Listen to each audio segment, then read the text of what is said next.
شروع کرتا ہوں اللہ کے نام سے جو بڑا مہربان اور نہایت رحم کرنے والا ہے۔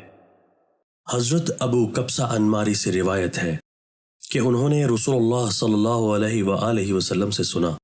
آپ صلی اللہ علیہ وآلہ وسلم فرما رہے تھے کہ 3 باتیں ہیں جن پر میں قسم کھاتا ہوں، اور ان کے علاوہ ایک اور بات ہے جس کو میں تم سے بیان کرنا چاہتا ہوں، بس تم اس کو یاد کر لو۔ جن 3 باتوں پر میں قسم کھاتا ہوں ان میں ایک تو یہ ہے کہ کسی بندہ کا مال صدقہ کی وجہ سے کم نہیں ہوتا، یعنی کوئی شخص اپنا مال راہ خدا میں دینے کے سبب سے کبھی مفلس و نادار نہیں ہوگا، بلکہ اس کے مال میں برکت ہوگی، اور جس خدا کی راہ میں وہ صدقہ کرے گا وہ اپنے خزانہ غیب سے اس کو دیتا رہے گا۔ اور دوسری بات یہ ہے کہ نہیں ظلم کیا جائے گا کسی بندہ پر ایسے ظلم جس پر وہ مظلوم بندہ صبر کرے، مگر اللہ تعالیٰ اس کے عوض بڑھا دے گا اس کی عزت۔ یعنی اللہ تعالیٰ نے یہ قانون مقرر فرمایا ہے کہ جب کسی بندہ پر ناحق کوئی ظلم کیا جائے اور اس کو ستایا جائے اور وہ بندہ صبر کرے تو اللہ تعالیٰ اس کے عوض اس کی عزت و رفت دنیا میں بھی بڑھائے گا۔ اور تیسری بات یہ ہے کہ نہیں کھولے گا کوئی بندہ سوال کا دروازہ مگر اللہ کھول دے گا اس پر فقر کا دروازہ، یعنی جو بندہ مخلوق کے سامنے ہاتھ پھیلانے کا پیشہ اختیار کرے گا اللہ تعالیٰ کی طرف سے مقدر ہے کہ فقر و محتاجی اس پر مسلط ہوگی۔ گویا یہ تینوں اللہ کے ایسے اٹل فیصلے ہیں کہ رسول اللہ صلی اللہ علیہ وآلہ وسلم نے فرمایا کہ میں ان پر قسم کھا سکتا ہوں۔ اس کے بعد آپ نے فرمایا، اور جو بات میں ان کے علاوہ تم سے بیان کرنا چاہتا ہوں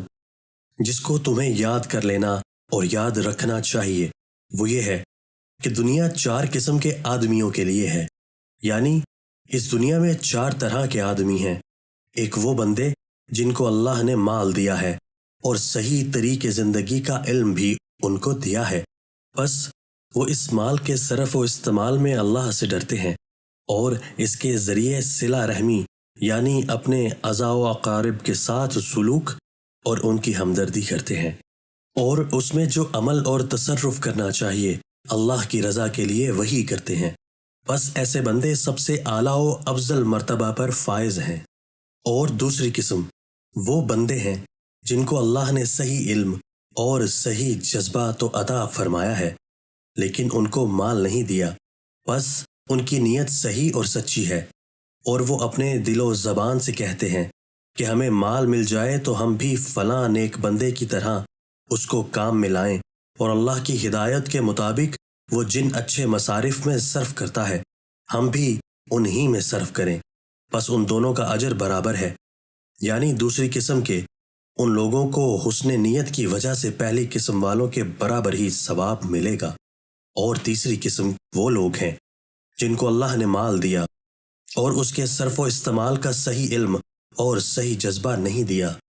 بس وہ نادانی کے ساتھ اور خدا سے بے خوف ہو کر اس مال کو اندھا دھن غلط راہوں میں خرچ کرتے ہیں، اس کے ذریعے صلہ رحمی نہیں کرتے، اور جس طرح اس کو صرف و استعمال کرنا چاہیے اس طرح نہیں کرتے، بس یہ لوگ سب سے برے مقام پر ہیں۔ اور چوتھی قسم وہ لوگ ہیں جن کو اللہ نے مال بھی نہیں دیا اور صحیح علم اور صحیح جذبہ بھی نہیں دیا، بس ان کا حال یہ ہے کہ وہ کہتے ہیں کہ اگر ہمیں مال مل جائے تو ہم بھی فلاں عیاش اور فضول خرچ شخص کی طرح اور اس کے طریقے پر صرف کریں، یعنی اس شخص کی طرح ہم بھی عیاش اور فضول خرچی کریں،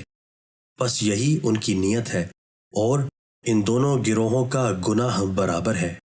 یعنی آخری قسم کے لوگوں کو ان کی بری نیت کی وجہ سے ہی وہی گناہ ہوگا جو تیسری قسم کے لوگوں کو ان کے برے اعمال کا گناہ ہوگا۔ تشریح: حدیث کے نفس مطلب کی وضاحت ترجمہ کے ساتھ ساتھ کر دی گئی ہے،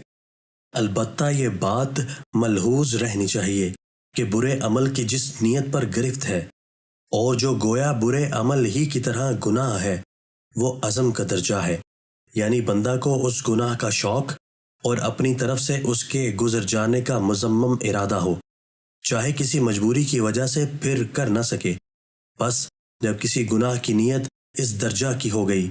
تو اس گناہ ہی کی طرح وہ بھی معصیت ہوگی اور بندہ اس پر سزا کا مستحق ہوگا۔